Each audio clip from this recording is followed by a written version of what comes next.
changing. So they aren't always, like the initial file might be different than the material file. They'll have different timestamps on them because it updates. It only accesses a certain file when it needs to.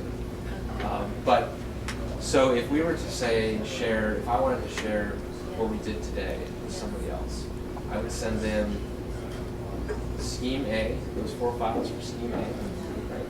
And then I would go to my scenes folder. And I would grab, actually let's just do this.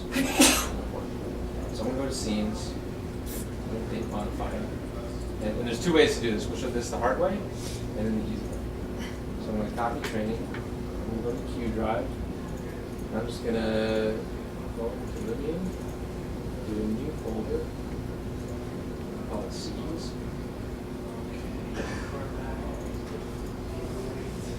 Paste. Okay. And then I'm going to go back to where I was at before. Should have save my spot. And then I'm going to go to library. Name and scheme. So these 4 files. Copy. And then Remind me what scheme A was in Lumian's file. that was the bunch of those red boxes with. That was what we street. imported. That's what we import. Yeah. That's the geometry you import. So when you bring in like a new development scheme, scheme Yeah. Z, it's going to have those 4 files. Okay. And then that's how you manage. And If you want it on everything- another and- computer, you put it on another. And everything else is in the Lumian file itself because that's Lumian. Right. The only thing that Lumion file knows Yeah. about that other file is Yeah. it's XYZ. Yeah, It just yeah. knows where it is. Okay. And that's it. Great. So I'm going to do a new folder.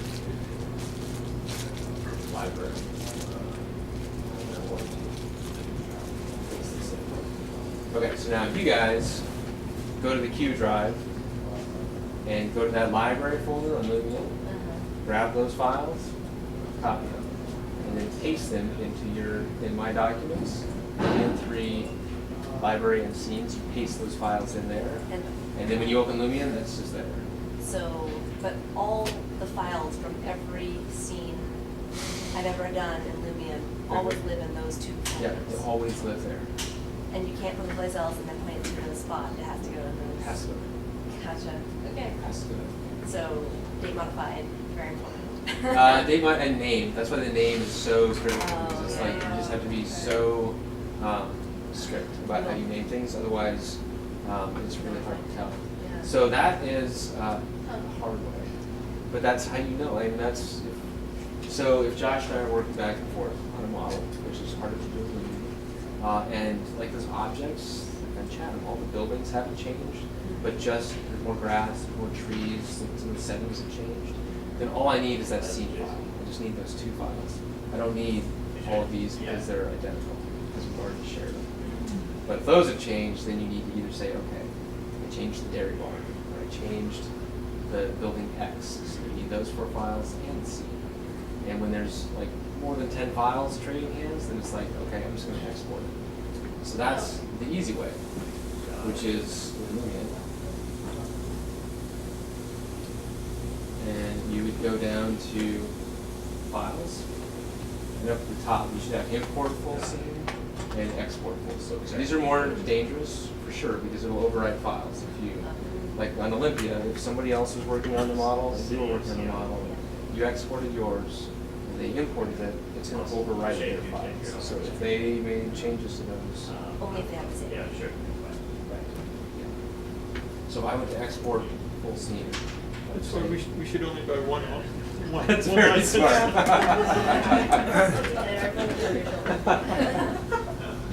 Very smart. Fail safe. One license put on one computer. Exactly. So I would say export scene. If I did it with this model, it takes about 15 to 20 minutes. And then like all of these, how we got the city model on each of these computers is you import full scene, then import scene, and I went to Q drive. This creates a .ls3 file, which is almost 1 gigabyte. And you would click on that, and it builds those. It doesn't build the scene files. It's for you to save it. It just takes all of those objects in that scene and builds a new empty file for you and puts all of those objects in your library. So you just export and import works really well. But because they're big files, if it's just, hey, I moved a couple things around, I moved this around, I added this, then you can be like, all right, let's just share those 2 scene files and then shuffle those around. So not the most intuitive, but that's how it works. Yep. Okay, so I want to leave maybe 15 to 20 minutes for questions and wrap up and all that. So let's really quick try to get to how to make an image and how to capture a video. And we don't need to specifically make it beautiful, but just fundamentally how to do that. So over on the right-hand side, I'm still in the city model. So I go back to build, and I'm just going to stand here for a second and go right to the photo. See the camera icon on the bottom right?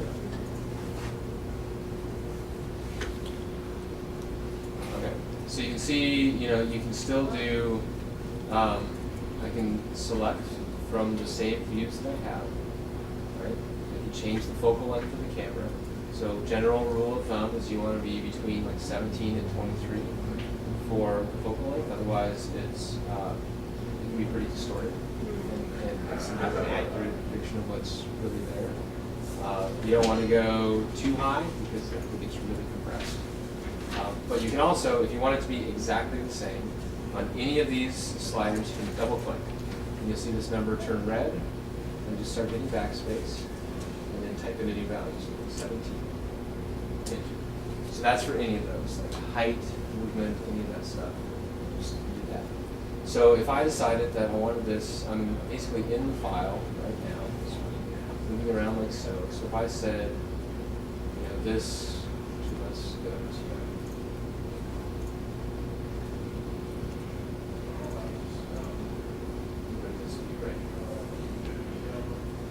and I'm going to add a new effect. So it all works with effects the same way a movie works with effects. So if I wanted a very specific time of day, I go to new effects. These are photo effects. So I say, okay, I have a specific type of cloud that I want, or a specific camera, or a certain type of style that I want. Everything got to be super styles. Or for my world, what I'm really interested in is sun position and shadow. That's always what you're really more concerned with. So use sun. So I add that, and then I basically have control of my sun height. You can see there's no shadows in the ground right now because I haven't added that. And my sun heading, so you can see where the sun is. And then the brightness, so how bright the sun is. So I'm going to add another effect. It's a shadow. And because this is such a big model, you can see the range is really low. So it's only drawing shadows really close to the camera to make it so that you can zoom around faster.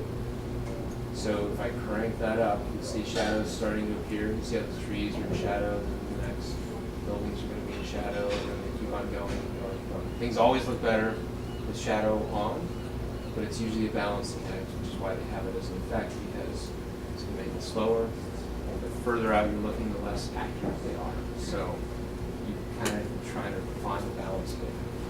And then like sun around like so. So if this was an image I was trying to capture, let's do another one, just one more. Specific type of clouds. And again, this isn't changing your scene at all. And then I'm saying on these clouds, I want way fewer clouds. I want blue sky. Okay, so what you're saying is this is only changing these effects for this particular image, not for the whole. It doesn't change it for the whole model. It's a way to say, whenever I take this image, if I'm going to do 15 schemes and I want it to be totally apples to apples, that means I need the settings to be the same every time, or else shadows are going to move around, the camera angle is going to move around. So you need to set it up like this so that you can then just always, after you have your settings just right, either turn those layers on and off, turn scheme A, then scheme B, then scheme C, D, and then take the pictures. So you set it up in here, and this never changes. So add a few more clouds. So we've got our clouds, just how we want them, this is what I want to do. So then you just have choices for I want email size image, print size, desktop size, poster size. And to see the difference, if I do email, I'm just going to save it to my desktop. Just train it.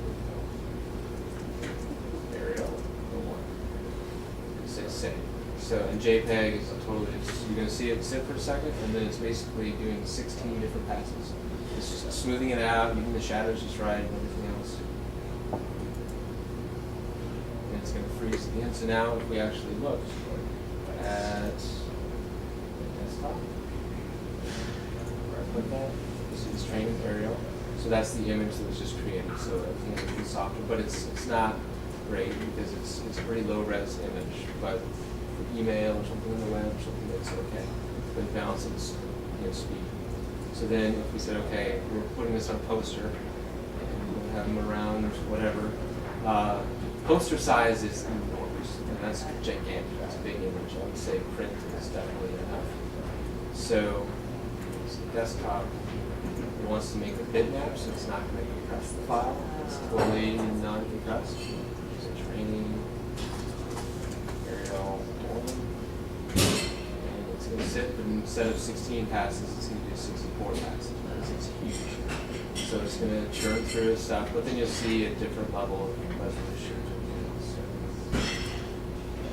So it's thinking, and then basically the movies are going to work similarly to this, where depending on what your capacity is for editing a video, you can just export where it's like immediately it'll be, you can play it in any media player, or if you want more control, you can export it as like a sequence of still images, and then you can extract stills and you can do whatever you want. So typically what we do is we always export to stills, either JPEGs or uncompressed, which would be standard for videos, but you can export a MP4 file out here. It's just it's compressed, and the quality isn't quite as high.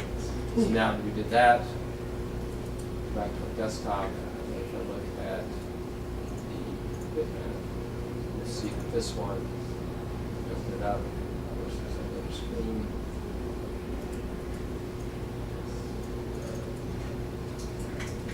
But the level of detail and crispness to the image is much different than the other one. Still not a great scenario.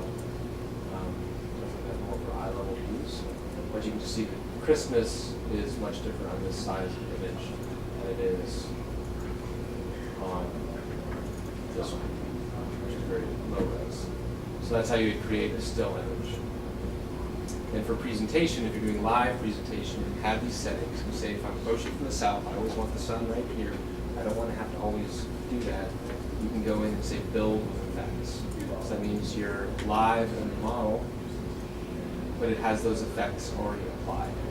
So you can have a night scene, you can have your scene of the sun from the south, you can have your scene that's snowing, or whatever it might be doing. But you can build like that. So when we're live, you can still see shadows a long ways away. Hit the checkbox. So, and then real quick videos, and then we'll wrap it up with time for questions. Movies work really similar, in a similar way. Where I'm just gonna, you have a timeline down at the bottom. So I'd say, okay, this is going to be a video. So I go up to record. And they happen to already be up here. So I'm just going to say, take the photo. Move in, spin around like this. And apologies for doing this so fast. I'm going to take another photo, and then we're going to turn around and look back like this, and go down like this, and we're going to take another one. So then if you play it back, it's just going between 1, 2, and 3, creating a video file. Doing that. So the speed is right over here where it says 1.x. And if I hover over it, it says 21 seconds.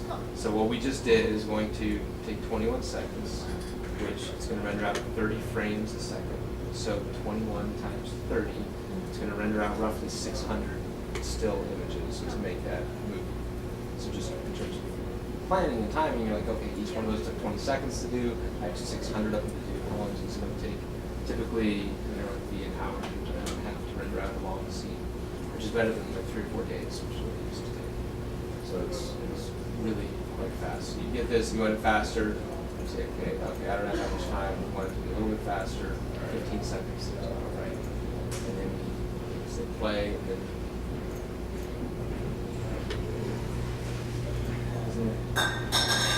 check.